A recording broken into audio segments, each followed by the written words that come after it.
Halo Bu dan teman-teman, selamat datang di video presentasi kami. Video presentasi kami tentang relation, person, and message power. Eh, Kelompok kami beranggotakan Christella Aurora Rambu, Edi Bertus Gloria Agnus Dei, dan Anda Sodriko Caksana. Next. Nah, salah satu tujuan komunikasi interpersonal adalah untuk bisa mempengaruhi sikap, tindakan seorang teman, kekasih, atau anggota keluarga.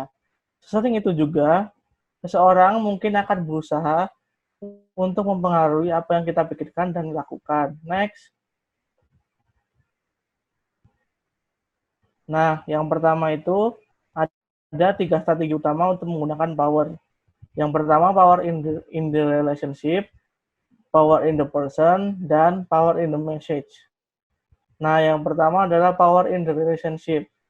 Nah, pokok kekuatan dalam relasi dapat dilihat dari penelitian yang menunjukkan bahwa kekuatan dalam relasi diklasifikasikan menjadi 6 jenis. Next. Nah, 6 itu ada daya rujukan, kekuatan yang sah, tenaga pakar, informasi atau kekuatan persuasi, kekuatan penghargaan, dan kekuatan paksaan.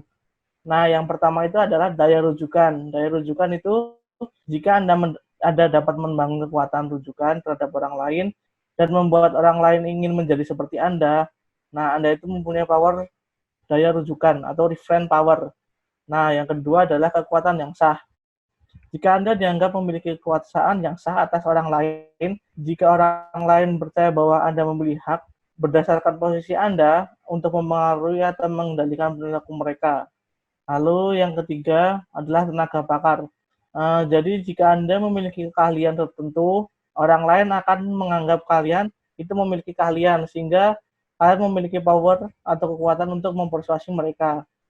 Lalu yang keempat adalah informasi atau kekuatan persuasif. Anda memiliki informasi atau kekuatan persuasi atas orang lain ketika orang lain melihat Anda memiliki kemampuan untuk berkomunikasi secara logis dan persuasif. Lalu yang kelima adalah kekuatan penghargaan. Kekuatan penghargaan itu Anda miliki jika Anda melakukan penghargaan atas orang lain dan Anda memiliki kemampuan itu dan jika Anda melakukan penghargaan atas orang lain, Anda juga akan mendapatkan penghargaan dari orang lain seperti pasang uang ataupun status sosial seperti cinta, persahabatan atau rasa hormat. Nah, yang keenam adalah kekuatan paksaan. Anda memiliki kekuatan paksaan terhadap orang lain ketika Anda memiliki kemampuan untuk mendapatkan kepatuhan dengan memberikan hukuman atau menghapus imbalan jika orang lain gagal menyerahkan pengaruh Anda. Nah, itu next. Lalu power in the person. Nah, power in the person ini sebagian besar dari personal power kita terdapat dalam diri kita sebagai individu. Tergantung pada kredibilitas yang kita miliki, tingkatan sejauh mana orang lain mempercayai kita dan mengikuti kita. Bila orang lain melihat kita kompeten dan berpengetahuan, memiliki karakter baik, karismatik, dan dinamis, mereka akan melihat kita kredibel. Sebagai hasilnya, kita akan lebih efektif mempengaruhi sikap, nilai, keyakinan, dan tindakan mereka. Nah, untuk menjadi kredibel itu ada beberapa faktor. Yang pertama adalah kompetensi. Persepsi kompetensi yang Anda miliki adalah pengetahuan dan keahlian yang dimiliki orang lain sebagai milik Anda. Ini mirip dengan kekuatan pakar dan informasi. Semakin banyak pengetahuan dan keahlian yang untuk seseorang mendapatkan predikat kredibel. Nah, itu ada beberapa faktor. Yang pertama adalah kompetensi. Eh, Kompetensi yaitu persepsi memiliki pengetahuan dan keahlian yang dimiliki orang lain sebagai milik Anda. Ini mirip dengan kekuatan pakar dan informasi. Semakin banyak pengetahuan dan keahlian yang dilihat orang lain sebagai milik Anda, semakin besar kemungkinan mereka akan mempercayai Anda. Lalu yang kedua adalah karakter. Orang-orang melihat Anda sebagai kredibel jika mereka menganggap Anda sebagai seseorang yang bermoral tinggi, seseorang yang jujur, dan seseorang yang dapat mereka percaya. Jika orang lain merasa bahwa niat Anda baik untuk mereka, Mereka akan berpikir Anda kredibel dan Anda akan dipercaya oleh mereka. Ya, yang ketiga adalah karisma. Karisma adalah kombinasi antara kepribadian dan dinamisme, seperti yang terlihat oleh orang lain. Jika Anda dilihat sebagai ramah dan menyenangkan daripada menyendiri dan mendiam, seorang pembicara yang dinamis daripada seseorang yang ragu-ragu dan tidak tegas, Anda cenderung dianggap lebih kredibel. Nah, ada beberapa langkah untuk dapat meningkatkan kredibilitas Anda.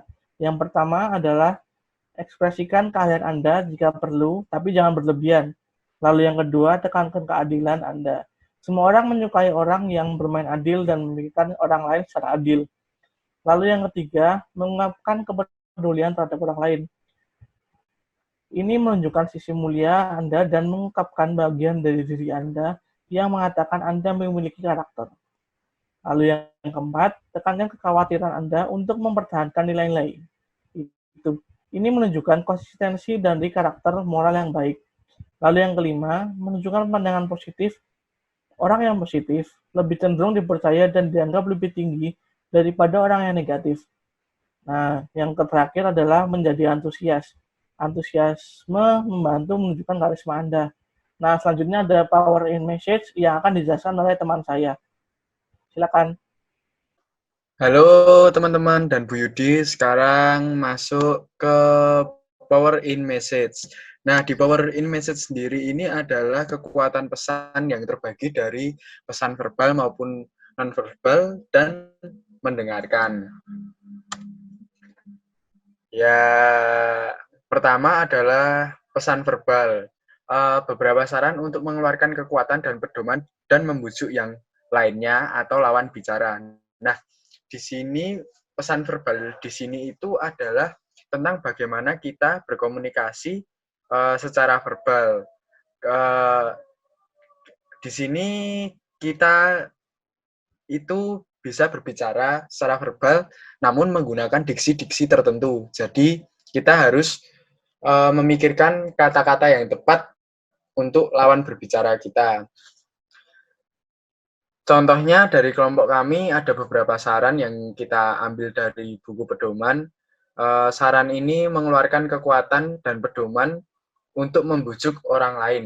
Yang pertama, petunjuk permintaan adalah banyaknya komplikasi strategi yang digunakan oleh keduanya antara laki-laki dan perempuan dan umumnya strategi dalam hal tersebut.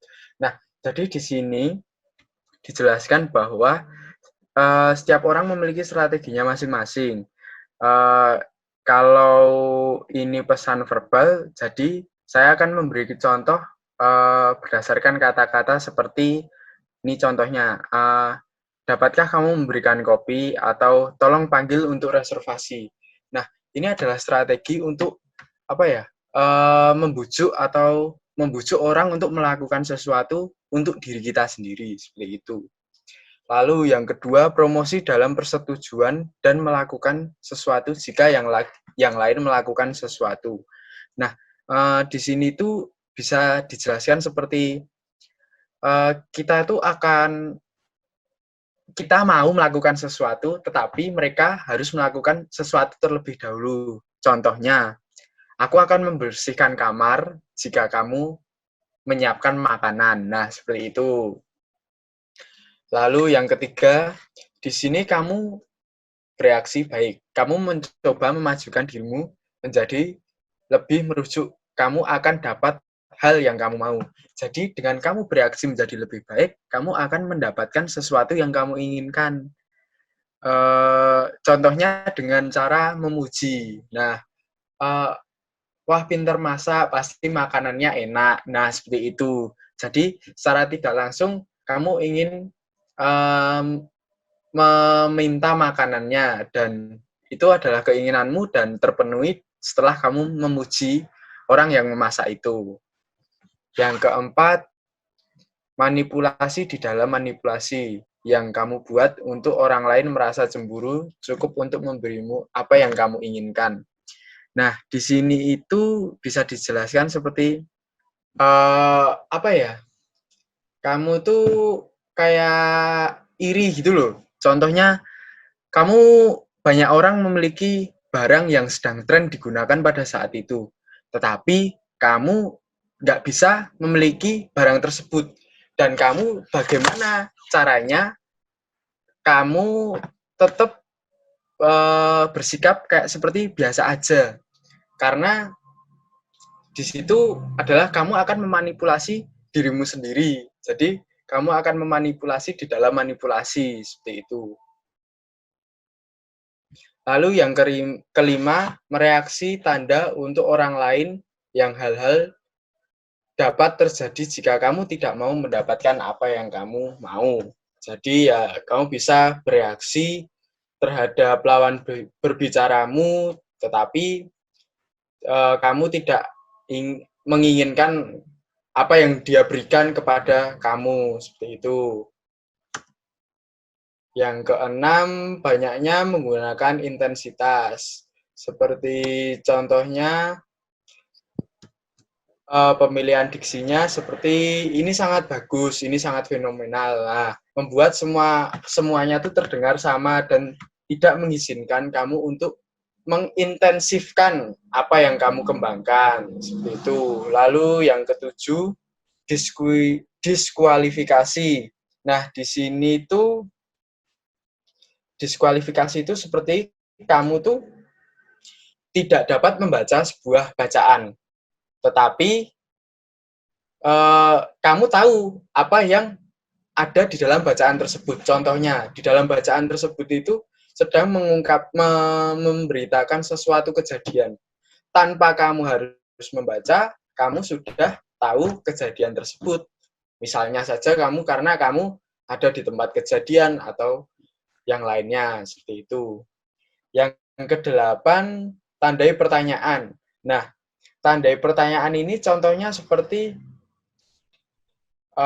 kamu sedang menonton film dan kamu menandai film tersebut, ini film sangat bagus atau ini film sangat jelek, tidak layak ditonton. Lalu kamu menanyakan itu terhadap misalnya orang di sampingmu atau teman yang sedang kamu ajak nonton, seperti itu. Karena dari kamu mempertanyakan itu, kamu akan mendapatkan penjelasan yang lebih apa yang kamu tanyakan, seperti itu loh. Gitu. Yang kesembilan, statement kritik diri sendiri. Nah, contohnya itu seperti ya kamu sudah mengerti dirimu sendiri dan kamu mengkritik diri sendiri dengan aku nggak bisa, aku tidak mampu dalam hal ini. Contohnya aku tidak mampu dalam mendesain, jadi jangan memilih aku, seperti itu. Atau aku lebih mampu dalam bidang ini, jadi kayak kamu merekomendasikan dirimu sendiri ke orang lain. Lalu yang ke-10, bahasa gaul dan ekspresi vulgar. Nah, di sini kita menyampaikan pesan verbal menggunakan bahasa-bahasa yang gaul atau bahasa-bahasa yang tren pada saat itu dengan menggunakan ekspresi yang vulgar. Jadi ya kita menggunakan bahasa gaul dengan memakai ekspresi yang ya frontal, nggak ada batasannya, seperti itu. Nah, selanjutnya itu non-verbal message. Dalam non-verbal message ini, komunikasi menentukan bagaimana kita membujuk dan mempengaruhi orang. Komunikasi non-verbal seperti anggukan, ekspresi wajah, dan gestur membantu kita mengekspresikan kepedulian kita terhadap orang lain, atau kita dapat berinteraksi dengan orang lain menggunakan bahasa tubuh, seperti itu. Dari non-verbal message ini ada banyak macam-macamnya, teman-teman. Saya akan menjelaskan satu-satu. Yang pertama adalah respon in kind. Respon in kind ini contohnya ketika seseorang mengangkat alis atau menaikkan alisnya. Nah, kayak gini gitu. Nah, sebagai tanda untuk mengakui kita. Kemudian kita diharapkan untuk melakukan hal yang sama. Nah, kayak gitu contohnya. Lalu yang kedua, avoid adaptors. Di situ ketika kita ingin berbicara untuk berkomunikasi dengan orang lain, kepercayaan diri dan mengontrol diri sendiri. Contohnya adalah ketika kita merasa gugup, kita berkomunikasi dengan orang, pasti kita akan menunjukkan sesuatu gerakan menggaruk ke kepala atau kaki, pokoknya tuh nggak bisa diem gitulah. Jadi kayak kamu kamu nggak yakin apa yang kamu katakan seperti itu. Jadi kayak kamu nanti tuh kayak, nah gini-gini tuh loh. Nah kayak gitu. Pokoknya tuh kamu nggak bisa diem karena kayak kamu nggak pede dengan apa yang kamu katakan saat itu. Lalu yang kedua, send a consistent message. Dalam hal ini berhati-hatilah karena pesan verbal dan non-verbal kita agar tidak saling bertentangan. Nah, jadi kalian tuh harus mengontrol apa yang kamu bicarakan, apa yang kamu katakan melalui pesan verbal harus sesuai dengan tindakan-tindakan non-verbal. Jadi pesan verbal itu didukung oleh pesan non-verbal. Seperti kamu, ya kalau kamu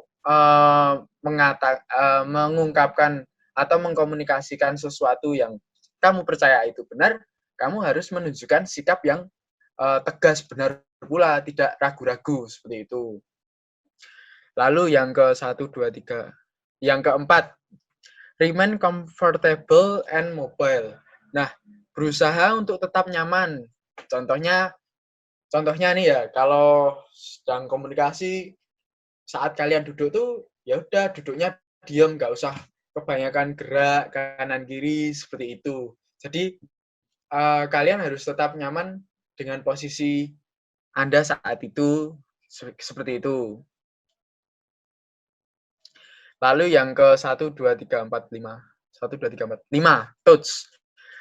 Penelitian mengatakan bahwa mereka yang menyentuh orang lain di bagian tertentu dianggap memiliki kekuatan yang lebih besar daripada mereka yang menghindari sentuhannya. Nah, jadi kalau bahasa gampangnya tuh saat ini jawil itu ya menyentuh orang itu.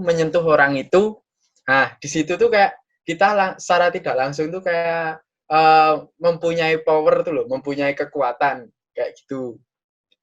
Lalu yang keenam ada exercise a strong handshake. Nah itu untuk berkomunikasi berlatih untuk berjabat tangan dengan baik agar dapat mengkomunikasikan kepercayaan diri, tambahkan kekuatan ketika berjabat tangan dan lebih lama. Oh alah, ini gini berarti saat berjabat tangan tuh kita bertatap-tatapan biar jabat tangannya tuh lebih lama gitu loh. Nah, kayak gitu. Kalau enggak sambil ngomong-ngomong gitu.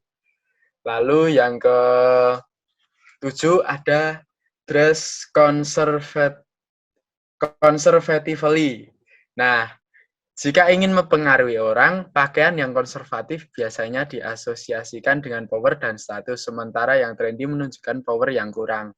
Oh, nah di sini pakaian itu juga menunjang pesan yang kalian sampaikan. Jadi kalian harus mengetahui situasi dan kondisi di mana tempat kalian berbicara dan harus ditunjang dengan pakaian. Contohnya kalau kalian berbicara pada tempat-tempat yang formal, kalian juga harus menggunakan pakaian yang formal juga, seperti itu.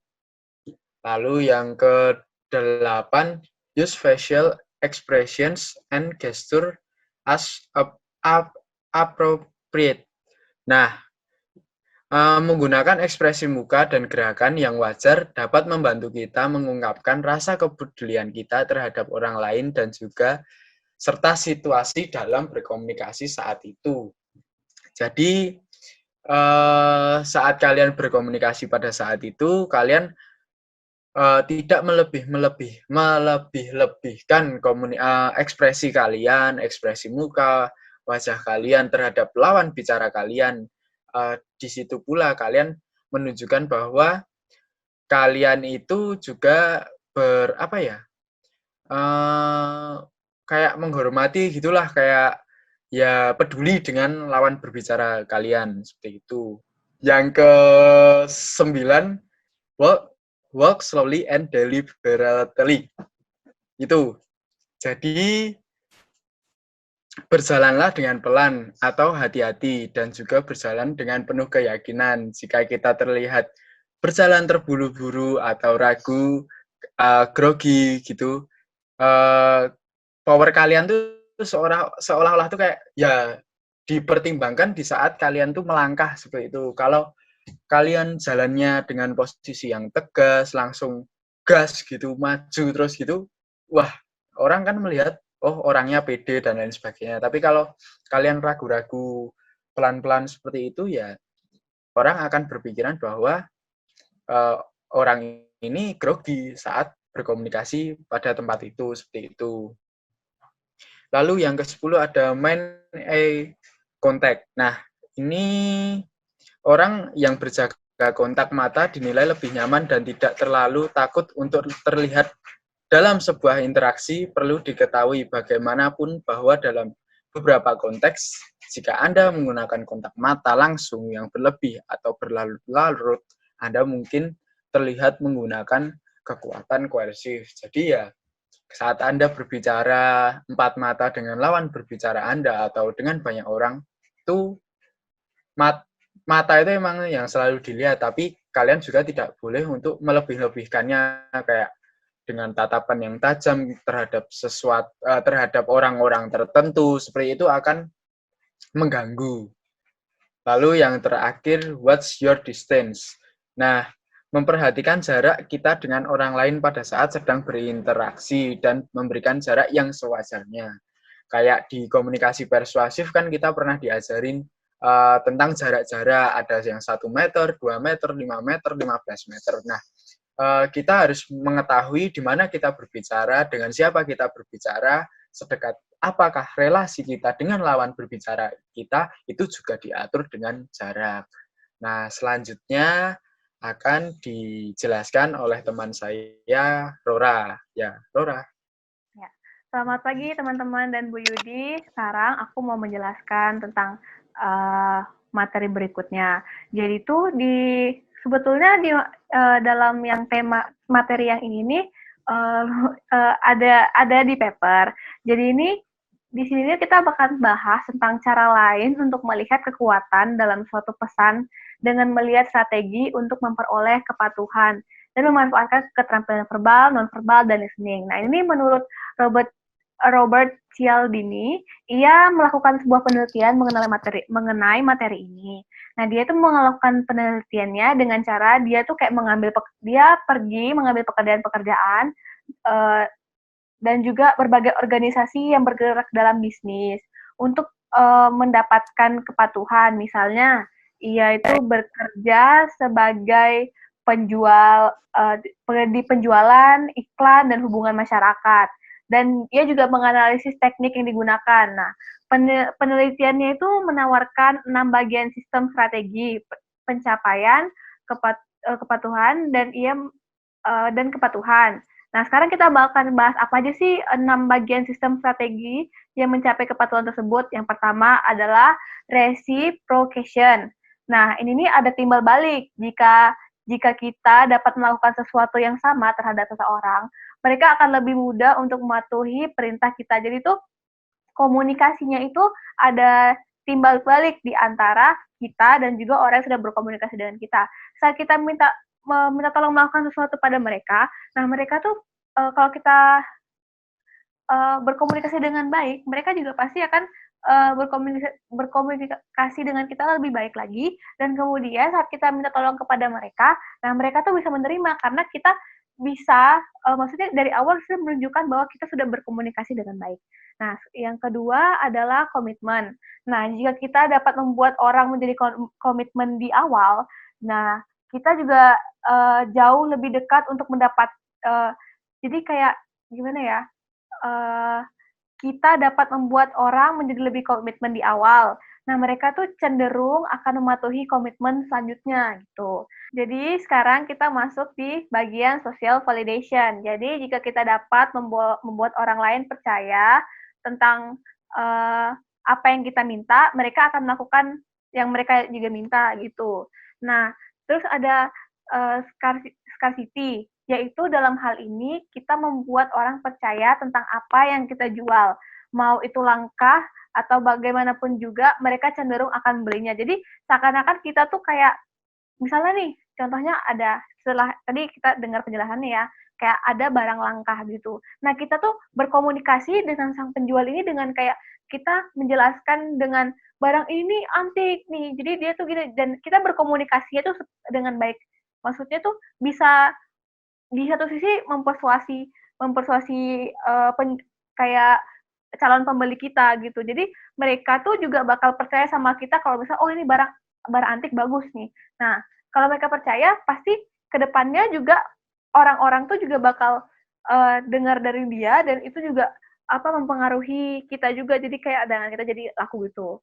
Nah, yang terakhir adalah liking. Nah, kita sendiri dapat membuat diri kita menjadi orang yang disukai orang lain. Jika begitu, kita akan lebih mudah mendapatkan kepatuhan.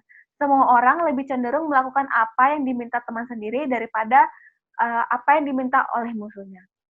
Nah, yang terakhir adalah kita masuk di bagian listening. Nah, sebagaimana kita mengkomunikasikan kekuatan kita melalui kata-kata dan juga melalui ekspresi nonverbal, kita juga dapat mengkomunikasikannya melalui mendengarkan. Nah, dengan mendengarkan, kita dapat mengkomunikasikan pesan kepada orang lain. Jadi, di listening ini terbagi menjadi, pendengarnya terbagi menjadi dua, yaitu ada powerful listener sama powerless listener. Nah, apa sih bedanya di sini? Yang powerful listener nih, mereka tuh mendengar. Jadi mereka tuh listening actively. Jadi tuh mereka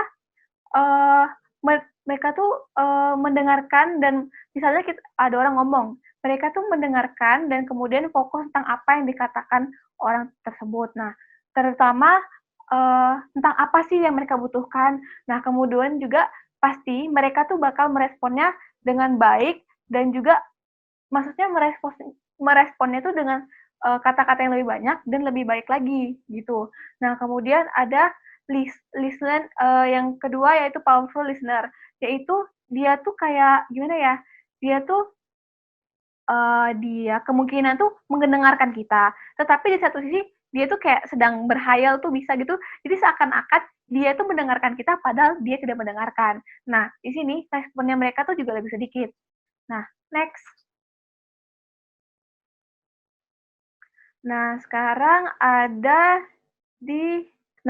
kita akan masuk di resisting power and influence. Nah, ini nih apa sih? Nah, jadi itu ada beberapa cara dalam menolak power dan influence. Yang influence pertama adalah non-negotiation. Nah, itu tuh berupa kayak saling mengakomodasi dan mengkompromi dengan cara tertentu. Dalam strategi ini kita menggunakan sebagai bentuk dari menolak untuk patuh. Dalam arti lain, kita benar-benar menolak hal tersebut. Misalnya, kita menawarkan untuk memenuhi permintaan setengah jalan dalam semacam kompromi, atau kita mungkin menawarkan untuk membantu orang tersebut dengan cara lain. Nah, yang kedua ada justification, yaitu kita menolak untuk patuh dengan memberikan alasan mengapa kita tidak harus mematuhinya. Misalnya pada saat kita disuruh untuk melakukan suatu hal, kita sudah menganggap hal tersebut adalah hal yang sebaiknya tidak lakukan, dan kemudian kita tidak mematuhinya dan tidak melaksanakannya juga. Pada saat kita ditegur, pasti kita akan memberitahukan alasan mengapa sih kita tuh nggak mau melakukan hal ini. Dengan contoh, kita memberikan argumen atau menyatakan, dan kita memberikan konsekuensi negatif jika kita melakukan hal tersebut. Nah, yang terakhir itu ada identity management. Nah, di sini kita menolak dengan mencoba memanipulasi citra orang yang mengajukan permintaannya. Hal tersebut dapat dilakukan secara negatif ataupun positif.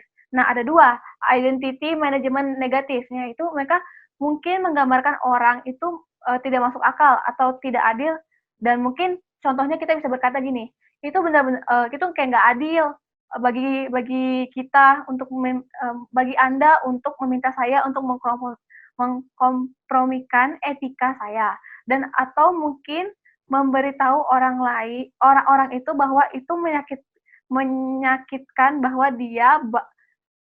dia bahkan akan berpikir Anda akan melakukan hal yang seperti itu. Nah, yang terakhir adalah identity management positif. Kita menolak untuk patuh dengan membuat orang lain merasa senang tentang dirinya. Misalnya nih, ada orang lain minta tolong sama kita. Kita ngomong gini, kayak misalnya teman kita ada tugas gitu kan, tapi kita nggak mau ngerjain tugasnya dia. Nah, kita tuh menolaknya dengan cara ngomong seperti ini, guys. Loh, kamu kan lebih ngerti materinya. Seharusnya, maksudnya kamu lebih pintar dari aku dong, gitu. Seharusnya kamu bisa mengerjakan paper ini lebih dari saya, makanya kamu kerjakan sendiri aja. Nah, gitu guys. Nah, terus, next. Nah, sekian presentasi dari kami. Kesekian presentasi dari kelompok 9 mengenai relation, person, and message power. Nah, kita sudah membahas nih lebih mendalam. Kami telah menjelaskannya lebih mendalam. Nah, kami dari kelompok berharap bahwa teman-teman dapat mengerti tentang apa yang telah kami jelaskan. Nah, kami mohon maaf jika ada kata-kata yang salah, dan kemudian jika teman-teman ada yang mau bertanya, bisa melalui ketua kelas. Nah, terima kasih teman-teman, tetap semangat, tetap jaga kesehatan terus, jangan lupa cuci tangan, jaga kebersihan. Selamat pagi.